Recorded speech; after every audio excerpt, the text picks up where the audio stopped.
Alors bonjour à vous, ici David Vénin qui est avec Rémi Bigot. Salut Rémi. Salut David, merci de m'accueillir. Avec plaisir.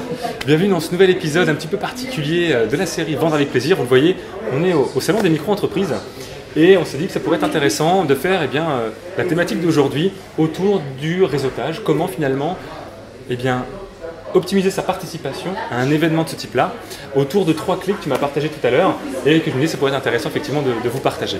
Donc est-ce que tu pourrais nous dire justement pour toi quels sont les 3 principes clés à connaître pour pouvoir optimiser sa présence dans ce type d'événement? En fait, il y en a plein, mais on en a sélectionné 3 volontairement parce que c'est des courtes vidéos et puis vous pouvez poser toutes vos questions de toute façon en commentaire. Mais les 3 points vraiment principaux, le premier c'est le pitch. Ouais. C'est-à-dire qu'en fait on va pouvoir tester la façon de se présenter grâce à ce genre de salon. Ce salon-là, il y a beaucoup de micro-entrepreneurs, de petites entreprises ou de futurs créateurs. Il y a énormément de personnes qui essayent de leur vendre des produits, entre guillemets, ou des services. Et c'est vrai que moi j'ai remarqué qu'il y avait de gros problèmes sur cette partie-là, sur le pitch. Ouais, beaucoup ne savent pas se vendre, ne savent pas présenter leur projet ou leur service de façon correcte. Donc déjà la première chose, ce serait vraiment d'essayer d'optimiser son pitch et de le travailler à l'avance, de le tester sur vos amis, votre famille, même si ça les rend dingues, c'est pas grave parce que vous allez pouvoir optimiser ça et être meilleur. Et en plus de pouvoir après le tester en direct.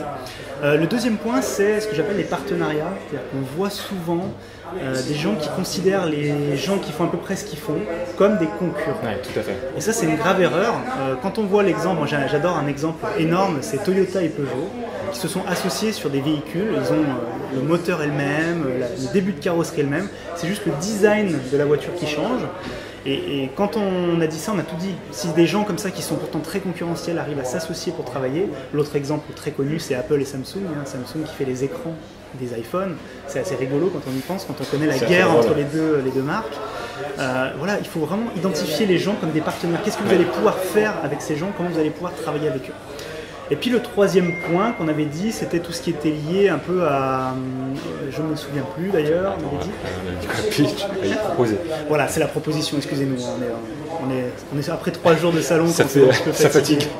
Voilà, la proposition, se mettre en force de proposition. Vous le savez, dans la vente, je pense que David vous l'a déjà dit, il faut écouter. Si vous avez 2 oreilles et une seule bouche, c'est qu'il y a une raison, parce qu'il faut écouter 2 fois plus que vous parlez. Et en fait, il faut être dans la proposition. Qu'est-ce que vous pouvez apporter? Moi, David, il est venu me voir, on a commencé à discuter. On s'est posé la question, qu'est-ce qu'on pouvait s'apporter mutuellement? On pouvait travailler sur de la vidéo, sur du partenariat. J'ai trouvé cette approche vraiment géniale et c'est cette approche qui fonctionne aujourd'hui sur les salons. Et si vous voulez optimiser votre présence sur un salon, il faut absolument être force de proposition, apporter quelque chose et donner avant de vouloir recevoir. Ça, c'est un terme qui est vraiment important, qu'il faut vous ancrer dans la tête. Quand vous allez avoir compris ça, vous allez comprendre que le monde est absolument tout relationnel. Tout est relationnel dans la vie. On dit que tout est politique, mais tout est relationnel avant tout. Et quand on se met dans cette démarche justement d'essayer d'aller voir les autres en leur demandant tiens, qu'est-ce que je peux faire pour toi, comment je peux t'aider, eh bien on s'ouvre des portes finalement qu'on pouvait penser inaccessibles parce qu'on se met au service de l'autre et on se rend compte que finalement apporter de la valeur avant de demander à l'autre de faire quelque chose pour nous, eh bien ça nous permet comme ça d'être dans la relation, d'être dans la sympathie, de créer très vite finalement un lien de très bonne qualité. Exactement, et dans tes émissions que tu es en train de faire, ou dans mon émission, le MSB Show que je fais chaque lundi, c'est ce que j'essaie de faire. J'apporte une vidéo chaque lundi où j'essaie d'aider les entrepreneurs à créer, à développer leur boîte, et ils me le rendent bien, puisqu'après, derrière, ils achètent des produits ou des services, et ça fonctionne super bien. J'espère que pour toi aussi, ça fonctionne. Très bien. Donc du coup, en synthèse, le pitch, se préparer au niveau du pitch, de se présenter en moins de 2 minutes, avoir une présentation qui fasse mouche, qui soit très percutante. 2, le fait de pouvoir voir non pas les concurrents comme des ennemis mais comme des partenaires potentiels. Exactement. Parce que de toute façon, moi je ne vais pas vendre à 100% de mes prospects et un concurrent ne va pas vendre à 100% de ses prospects, donc autant qu'effectivement on puisse peut-être collaborer sur les opérations communes. Et troisièmement, être en force de proposition plutôt qu'en demande, c'est-à-dire aller voir un partenaire potentiel en lui proposant, lui demandant comment est-ce qu'on peut l'aider avant d'essayer de lui proposer quoi que ce soit. C'est ça, on appelle ça la méthode des 3 P. Génial. Merci beaucoup Rémi. Merci David. Bonne fin de salon. Merci à toi aussi. Et puis à très bientôt, à demain pour la prochaine vidéo. À très vite. Ciao.